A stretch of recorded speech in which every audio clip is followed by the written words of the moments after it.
कि काम करते समय आपके अनुभव के आधार पर आपने जो अच्छे सुझाव दिए हैं उसका उपयोग करके, उसको स्वीकार करके उसके ऊपर अमल करने की सरकार पूरी कोशिश करेगी। सम्माननीय अध्यक्ष महोदय, मैं बहुत बार ये कह चुका हूं कि हमारे रोड हमारे प्रॉस्पेरिटी के साथ जुड़े हुए हैं और इसीलिए मैं जब से इस क्षेत्र में काम कर रहा हूं, जॉन केनेडी, इनका एक वाक्य मैं हर समय याद रखता हूं और उन्होंने कहा था कि American roads are not good because America is rich, but America is rich because American roads are good. और मैं इसी बात पर भारत को आत्मनिर्भर भारत बनाने का, सुखी समृद्ध संपन्न शक्तिशाली हिंदुस्तान बनाने का जो संकल्प प्रधानमंत्री मोदी जी ने किया है, उसके आधार पर मैं इस सदन को विश्वास दिलाना चाहता हूं कि 2024 समाप्त होने के पहले हिंदुस्तान का रोड इंफ्रास्ट्रक्चर अमेरिका के बराबर होगा, ये विश्वास मैं दिलाना चाहता हूं। और मुझे पता है कि इसके कारण रोजगार भी निर्माण होगा, इसके कारण ग्रोथ भी होगी, इसके कारण एम्प्लॉयमेंट पोटेंशियल भी बढ़ेगा, इसके कारण एग्रीकल्चर ग्रोथ भी बढ़ेगी और उसके साथ टूरिज्म भी बढ़ेगा। फारूक साहब, मैं आपको अनुरोध करूंगा, केवल जम्मू कश्मीर में हम 60,000 करोड़ के काम कर रहे हैं। अभी जो झोजिला टनल बन रही है, मैं पहली बार मुझे सौभाग्य मिला कि आपका कश्मीर में जन्नत है, कितना सुंदर है। और कारगिल के नीचे पहाड़ी पर ऊपर बाबा अमरनाथ का वो दिखता था और वहां से मैं टनल का निरीक्षण कर रहा था और पूरा लद्दाख और लेह से लेकर श्रीनगर आने तक कितनी कठिनाइयां थी। अब वो झेड़मोर भी टनल पूरी हो रही है। जोजिला टनल में इस समय 1000 लोग अंदर जाकर काम कर रहे हैं -8 डिग्री में, और 2026 का काम पूरा होने की डेट थी। मैंने उनको कहा कि 24 के पहले पूरा करो, तो मुझे लगता है कि ये एक ऐतिहासिक काम हो जाएगा। लद्दाख और लेह में आने के पहले अगर हम शिमला से हम लोग अगर मनाली तक जाते हैं तो मनाली में हमारी टनल बनी है, अटल टनल। पहले 3.5 घंटे लगते थे, अब 8 मिनट में जा रहे हैं। और वहां से अटल टनल से निकलने के बाद हिमालय के ऊपर से वही इतना सुंदर है, जो तो मैं अपने आंखों में पूरी तरह समा नहीं सका, कि पूरे वहां 4 टनल बना रहे हम लद्दाख लेह पर आने के लिए, रोड बना रहे, पूरा काफी बना है। और लद्दाख लेह से डायरेक्ट कारगिल, कारगिल से झेड़मोर और झेड़मोर से श्रीनगर, और श्रीनगर से फिर श्रीनगर से जम्मू के बीच में हम लोग बड़ा हाईवे बना रहे हैं, उसमें 5 टनल बना रही है। काफी कुछ काम पूरा हुआ है।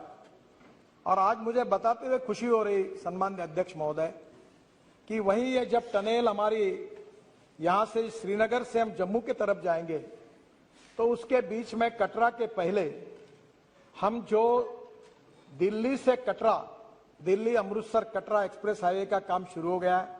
अब कश्मीर के भी काम अवार्ड हो गए हैं और वहां से लेकर हम कटरा से पूरा श्रीनगर से वापस हम अमृतसर के द्वारा दिल्ली आएंगे और दिल्ली मुंबई को हाईवे को लग जाएंगे।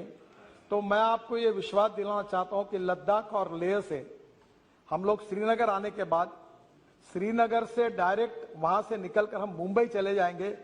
और मैं आपको विश्वास दिलाता हूं कि ये साल समाप्त होने के पहले मेरी कोशिश होगी कि श्रीनगर से आप 20 घंटे के अंदर मुंबई पहुंच जाओगे, ऐसा काम हो।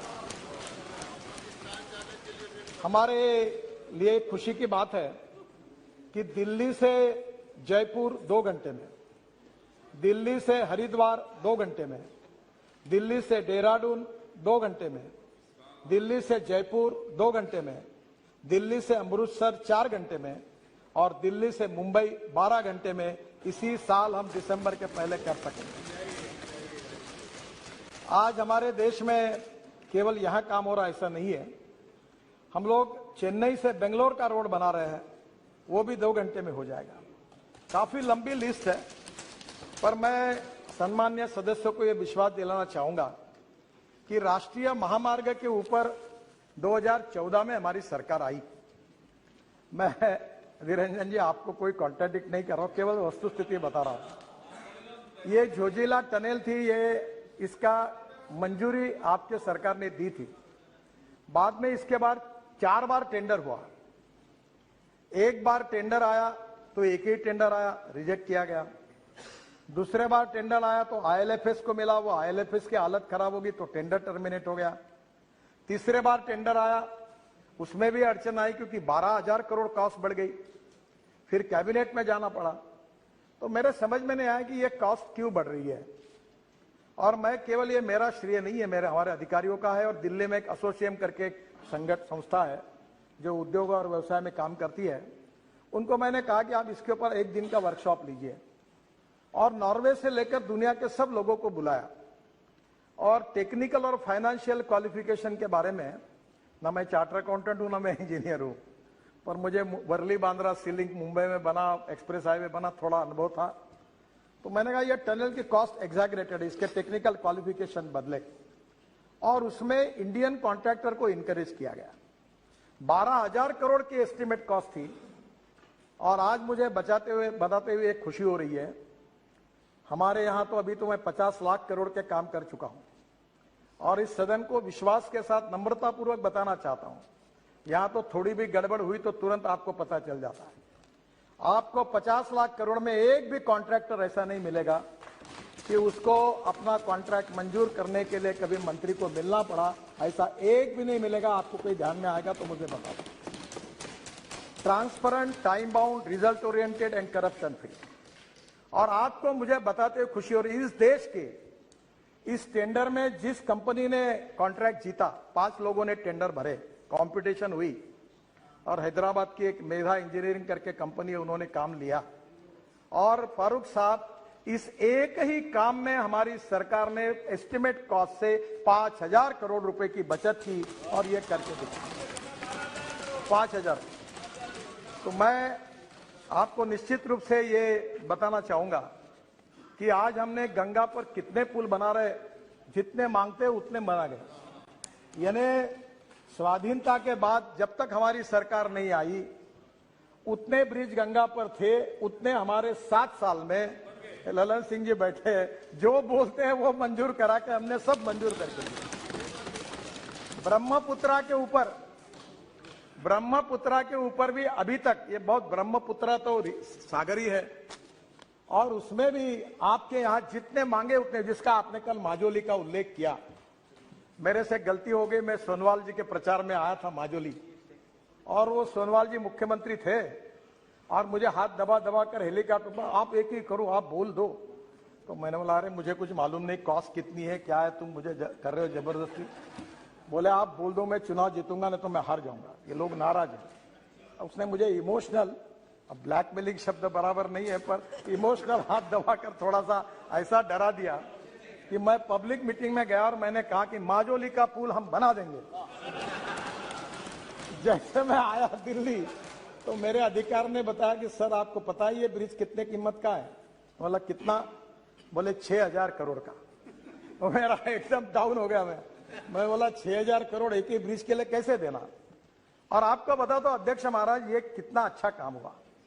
हमने एक नई टेक्नोलॉजी लाई। वैसे भी स्टील और सीमेंट का 40% हम कंज्यूम करते हैं और मार्केट में भाव बढ़ाते जा रहे हैं। मेरा तो बात चल जाए तो मैं स्टील और सीमेंट का उपयोग ही खत्म कर दूंगा रोड से, ताकि ये घूमते रहे। क्योंकि हमने क्या किया कि ये जो ऑस्ट्रेलिया, अपना सिंगापुर में और मलेशिया में एक टेक्नोलॉजी आई, ये जो 2 बीम दिख रहे हैं आपको, इसमें मेट्रो में सब जगह पर डिस्टेंस होता है 30 मीटर। और अभी हमने ये तय किया कि वहां जो टेक्नोलॉजी आई है, ये 2 पियर के बीच का डिस्टेंस 120 मीटर तक हो सकता है, क्योंकि ऊपर का जो बीम डालते हैं उसका कास्टिंग स्टील फाइबर में होता है। और अध्यक्ष महाराज, हमने वो मैंडेटरी किया और टेक्नोलॉजी नहीं लाई। वर्ल्ड की जितनी अच्छी टेक्नोलॉजी वो लाने की कोशिश करे वो हमने स्वीकार की और फिर ये माजोली आइलैंड का टेंडर निकाला। और आपको बताते मुझे खुशी हो रही है कि 6,000 करोड़ का ब्रिज हमने 680 करोड़ में यूपी ब्रिज कारपोरेशन में किया। और यूपी ब्रिज कारपोरेशन अभी वहां काम कर रही है और शायद मैं इस साल में एक आध साल में उसके उद्घाटन के लिए आ जाऊंगा। तो अध्यक्ष महाराज, हमारी कोशिश यही रही कि कॉस्ट ऑफ कंस्ट्रक्शन को कम करना और क्वालिटी ऑफ कंस्ट्रक्शन को इंप्रूव करना। और ये करते समय कभी कभी बहुत लोगों ने चिंता जताई कि एनएचआई का क्या होगा, बहुत कर्जा आया है। मैं आपको बताता हूं, कभी कुछ पूरा सच बताने में मेरी इसलिए अड़चन है कि अगर ये मैं कभी बताऊंगा तो आप उस दिशा से अगर मेरे ऊपर अगर आर्गुमेंट करने लगे तो मैं अड़चन में आ जाऊंगा। ये मेरा सौभाग्य रहा कि देश का पहला बीओटी प्रोजेक्ट, मैं महाराष्ट्र में मंत्री था तो मुझे करने का सौभाग्य मिला, ठाणे भिवंडी बाईपास। तो ठाणे भिवंडी बाईपास बनाया तो उसमें पहला टोल प्रोजेक्ट हुआ। अब ये खुशी से नहीं हुआ अध्यक्ष महाराज, ये मजबूरी है। मजबूरी है कि इतना बड़ा इंफ्रास्ट्रक्चर करने के लिए सरकार के पास पैसे नहीं है, और पैसे नहीं है तो इसके ऊपर दो उपाय कि चुपचाप बैठो और नहीं तो कुछ दूसरे मार्ग से पैसे लाओ। अब इसमें नुकसान नहीं है। जैसे अभी दिल्ली से मेरठ 4.5 घंटे लगते थे, अब 18 लेन का रोड बनाया अक्षरधाम के सामने, आप लोग रोज उसका अनुभव करते हो। अभी पहले मुझे याद है कभी मैं जाता था उधर से तो ऐसा लगता था कि कभी जाना नहीं चाहिए, पर अध्यक्ष महाराज आज दिल्ली से मेरठ 40 मिनट में आते हैं। और अभी मैं जब मेरठ गया था तो मुझे मेरठ के लोगों ने बताया कि हम 35 मिनट में आधा, तो हम तो गवर्नमेंट गाड़ी में जाते तो 80-90 की स्पीड में होती है। तो उन्होंने मुझे कहा कि अब तो हम लोग कैनॉट प्लेस जाते हैं, आइसक्रीम खाते हैं और वापस आते हैं। यानी इतनी कनेक्टिविटी बढ़िया। आप मुझे बताइए 4.5 घंटे अगर गाड़ी चलेगी तो जितना पेट्रोल डीजल जलेगा वो 40 मिनट में बचत हो जाएगी, वो पैसे में हम टोल लेते हैं। अब ये जो श्रीनगर में दिल्ली से 8 घंटे में आप जाएंगे, अभी आज तो मुझे लगता है कि 8 भी नहीं 30 घंटे में भी जाना मुश्किल है। तो स्वाभाविक रूप से इसका सबसे बड़ा फायदा हुआ कि ये 22 ग्रीन हाईवे जो बना रहे हैं हम लोग, इंडस्ट्रियल कॉरिडोर बना रहे हैं। अध्यक्ष महाराज, देश की सबसे बड़ी समस्या अगर कोई है तो लॉजिस्टिक कॉस्ट है। और अभी हमारे यूक्रेन के रशिया की लड़ाई के कारण फिर क्रूड ऑयल के भाव बढ़ गए, हम अड़चन में आ गए, और इसके कारण लगातार कॉस्ट बढ़ रही है। सब्जी महंगी हो रही, सब महंगा हो रहा है क्योंकि ट्रांसपोर्ट कॉस्ट बढ़ रही है। और वर्ल्ड में चाइना की लॉजिस्टिक कॉस्ट 8 से 10% है, अमेरिका के लॉजिस्टिक कॉस्ट 12% है, यूरोपियन कंट्रीज की 12% है, और हमारे यहाँ एक ट्रक यहां से निकलता तो मुंबई जाने के लिए 50 घंटे लगते हैं। अब अध्यक्ष महाराज, दिल्ली और मुंबई हाईवे बनने के बाद एक कार से 12 घंटे में जाएगा और ट्रक 22 घंटे में जाएगा, तो आधे से ज्यादा अगर समय बचेगा, मशीन कम होगी तो डीजल जो है वो भी कम होगा, तो लॉजिस्टिक कॉस्ट कम होगी। तो हम लोग जो पोर्ट कनेक्टिविटी जो हमने नोट्स निकाले हैं, वो गतिशक्ति में भी 800 नोट्स निकाले हैं। केवल डिस्ट्रिक्ट को 4 लेन से नहीं जोड़ रहे, पोर्ट्स को जोड़ रहे, इंडस्ट्रियल कॉरिडोर, इंडस्ट्रियल क्लस्टर को जोड़ रहे, फिशिंग के लिए जोड़ रहे, एग्रो प्रोसेसिंग इंडस्ट्री को जोड़ रहे। तो स्वाभाविक रूप से मैं विश्वास दिलाता हूं कि प्रधानमंत्री जी का जो आत्मनिर्भर भारत का सपना है वो पूरा करना होगा तो एक्सपोर्ट को बढ़ाना होगा, इंपोर्ट को कम करना होगा। एक्सपोर्ट को बढ़ाना होगा तो इंटरनेशनल मार्केट में हमको वायबल होना पड़ेगा, कॉम्पिटिटिव बनना होगा, और कॉम्पिटिटिव बनना होगा तो उसके लिए हमको लॉजिस्टिक कॉस्ट को कम करना होगा। और इसलिए ये जो रोड इंफ्रास्ट्रक्चर खड़ा हो रहा है, जिसका उल्लेख सम्मान्य सदस्य ने किया था कि आज देश का 70% गुड्स ट्रैफिक रोड पर है और 90% पैसेंजर ट्रैफिक रोड पर है। पर मैं आपको विश्वास के साथ बताना चाहता हूं कि जो नए एनएच बन रहे, ग्रीन एक्सप्रेस हाईवे बन रहे, ग्रीन एक्सप्रेस हाईवे का मतलब यह है कि पुराने रोड को हमने छोड़ दिया। मेरे साथ एक तमिलनाडु का अच्छा लड़का काम करा, भी वर्ल्ड बैंक में बहुत होशियार था, मेरे स्टूडेंट था, तो उसने एक दिन मुझे कहा कि ये जो रोड ऐसे है, ये देखो, वो गूगल पे गया और उसने दिल्ली से चेन्नई रेस मार दी और मुझे बताया कि ये देखो कैसा घूमते घूमते रोड जा रहा है, ये हम क्यों कर रहे हो। तब उन्होंने पहले आइडिया बताई और हमने नए ग्रीन हाईवे का नेटवर्क खड़ा किया। अब जो महाराष्ट्र में रहते हैं, पूना में, सुप्रिया जी को पता होगा, पूना में इतना ट्रैफिक जाम, इतना एयर पोल्यूशन, मुंबई में पोल्यूशन। अब पूरे उत्तर भारत का ट्रैफिक जो कर्नाटक, तमिलनाडु, तेलंगाना, केरल जा रहा है, वो मुंबई पूना नहीं जाएगा। वो पूना से बेंगलोर जाने के लिए कोल्हापुर की तरफ और सोलापुर की तरफ जाता था, वो ट्रैफिक सूरत से निकलेगा, ग्रीन एक्सप्रेस हाईवे, सूरत से नासिक, नासिक से अहमदनगर, अहमदनगर से सोलापुर और सोलापुर से करनूल। तो पूरा मुंबई पुणे का 50% ट्रैफिक जाम कम होगा। पूरा दक्षिण का पूरा ट्रैफिक जो उत्तर से निकल रहा है वो पूरा सूरत से निकल जाएगा, तो लॉजिस्टिक कॉस्ट भी कम होगी, फ्यूल भी बचेगी। ऐसे 22 ग्रीन एक्सप्रेस हाईवे बन रहे हैं और मेरा विश्वास है कि इसमें निश्चित रूप से काफी फायदा होगा, जिसका उल्लेख बहुत सदस्यों ने किया था कि नेशनल हाईवे के बारे में उन्होंने, हमारे एक सदस्य ने कहा कि हम लोग कोई गलत हिसाब करके बता रहे हैं। जो यूपीए सरकार में हिसाब था वही है, और हिसाब यह है कि हम 8 लेन बनाते तो भी 1 ही किलोमीटर काउंट करते हैं, हम 6 लेन बनाते तो भी 1 ही किलोमीटर काउंट करते हैं, हम 4 लेन बनाते तो भी 1 लेन काउंट करते हैं। और उसी के आधार पर हमने पिछले साल 38 किलोमीटर पर डे हमने ये रोड बनाया। और मैं अध्यक्ष महाराज आपको बताते हुए मुझे खुशी हो रही कि इस देश के लिए हमें इसका अभिमान है कि हमारे विभाग ने 4 वर्ल्ड रिकॉर्ड बनाए।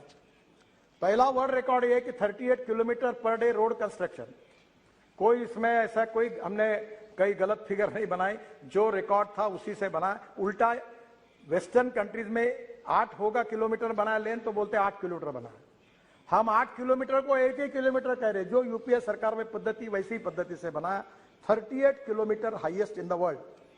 दूसरा हमने किया अभी just 1 week ago, we constructed road length of 50 kilometre single lane in 100 hours, longest length of flexible payment DBM course road construction in 100 hours, world record हो गया। This record happened on the section of Delhi Vadodara greenfield alignment in Panchmahal district of Gujarat. फिर दूसरा record हुआ जो है 1.38 kilometre, ये तो अभी बताया मैंने आपको। ये जो कंस्ट्रक्शन का है, ये दूसरा रिकॉर्ड हुआ 2.5 kilometre long 4 lane cement concrete road near Vadodara in 24 hour. 4 lane 2.5 kilometre का रोड हमने केवल 24 घंटे में बनाया। बाद में 26 kilometre single lane between road Solapur Bijapur section NH 52 21 घंटे में बनाया। तो मुझे खुशी है कि हमारे देश में निश्चित रूप से काफी बड़े प्रमाण पर कॉन्ट्रैक्टर की टेक्नोलॉजी में भी सुधार हो रहा है। सर, आप बहुत से लोगों ने क्वालिटी के बारे में कहा, मैं थोड़ा आपको नम्रता पूर्वक कहना चाहता हूं। जो रोड अभी बने हुए हैं, जो रोड 2 साल पहले बने हुए हैं, जो रोड 3 साल पहले बने हुए हैं, जो रोड 4 साल पहले बने हुए हैं और जो रोड 5 साल बने हुए आपके कॉन्स्टिट्यूंसी के, मुझे आप बताइए कि उस रोड पर एक भी गड्ढा है क्या? उस रोड पर बताइए। प्रॉब्लम क्या हुआ मैं आपको बताता हूं। प्रॉब्लम यह हुआ है कि जो रोड हमने अभी तक बनाए नहीं वो रिपेयर करते हैं। ये भी एक गोरख धंधा है।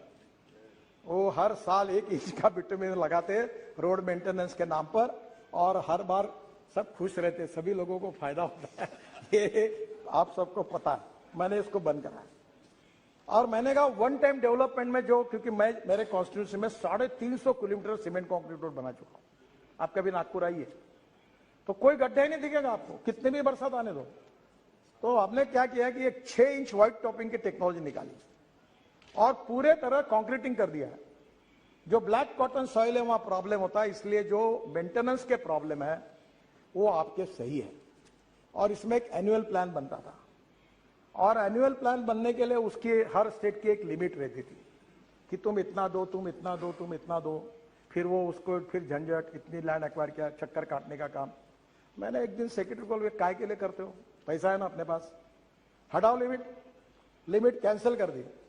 और मैंने सब स्टेट गवर्नमेंट को कहा तुम में जितना दम होगा, जितना भेजना होगा उतना भेजो, सब सैंक्शन कर देता। ये मध्य प्रदेश में गया था, शिवराज सिंह चौहान के घर में मीटिंग चल रही थी, तो वो सेक्रेटरी पूछ रहा था इतना भेजू क्या, इतना। अरे मैंने बोला तुम्हारे पास जितना दम है उतना भेज दे, सब मंजूर कर देंगे, अभी कोई प्रॉब्लम नहीं है सर। इस एनुअल प्लान में पुराने एनएच के जितनी बातें हैं उसके ऊपर मेरा रिक्वेस्ट है, पूरा भेज दो, एनएच चाहिए वो, और मैं आपको पूरे काम कर दूंगा। रही बात सीआरएफ की, सीआरएफ में अड़चन है। सीआरएफ का जो फंड होता है, आपके राज्य में पेट्रोल डीजल पर जो सेस मिलता है, उस सेस का फंड जो होता है वो सीआरएफ का होता है, और उसमें मैं पैसा नहीं बढ़ा सकता। जितना मिलता है सेस उतना ही आपको दे सकता हूं। अब वो एमपी अलग से बोलते हैं, एमएलए अलग से बोलते हैं, राज्य सरकार अलग से बोलते हैं। अब रोटी बनाने के लिए 2 किलो का आटा है और 2000 लोगों का खाना है, तो थोड़ा गड़बड़ होती है। पर आज मैं एक नई घोषणा कर रहा हूं कि सेतु भारतम करके हमारी योजना थी, और इस बार मैं वित्त मंत्री को धन्यवाद दूंगा कि उन्होंने 1600 करोड़ रुपए ज्यादा सीआरएफ ने हमें दिए हैं। तो हमने एक सेतु भारतम योजना बनाई थी कि एनएच पर जितने आरओबी थे हम पूरे बनाने के लिए कोई 150-200 बना रहे हैं।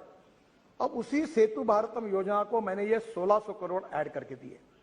और ये रेलवे और हमारे काम जो चलते प्रपोजल आते आते तो 1:6 क्या 1:8 किया तो भी फर्क नहीं पड़ता, क्योंकि ये करते करते बहुत टाइम लगता है। पर 1:6 भी पकड़ा तो भी 8 से 10 हजार करोड़ होते हैं। और मैं आज सदन में घोषणा कर रहा हूं कि सेतु भारतम में आपके कॉन्स्टिट्यूंसी में चाहे म्यूनिसिपल कॉर्पोरेशन का आरओबी हो, चाहे डिस्ट्रिक्ट का हो, चाहे स्टेट पीडब्ल्यूडी का हो, चाहे कहीं का भी, जहां रेलवे फाटक बंद करना होगा उतने आरओबी और आरओबी के प्रोजेक्ट प्रपोजल स्टेट गवर्नमेंट के थ्रू बता मुझे भेज दीजिए। मैं 100% अपने पैसे से वो पूरे बनाता हूं। आप तुरंत भेज दीजिए, क्योंकि इसके पहले हमें बंधन था कि मैं केवल एनएच के ऊपर ही काम कर सकता था। तो एनएच के ऊपर के आरओबी जो है वो हमारे पैसे से करेंगे, और जो अब स्टेट के इसमें है वो जो पूरे स्टेट और कारपोरेशन के, पूरा मेरा होने तो फिर आप पूछ लीजिए, पूरा स्टेट के, कारपोरेशन के, नगर परिषद के, जो गांव में इतने कीचड़ होता है, वहाँ ट्रैफिक जाम होता है, लोग तंग आते, मैं भी भुगत चुका हूँ। और हमारे नहीं, अपना नहीं है, वो स्टेट का है, वो नगर पालिका है। तो अभी कुछ चिंता मत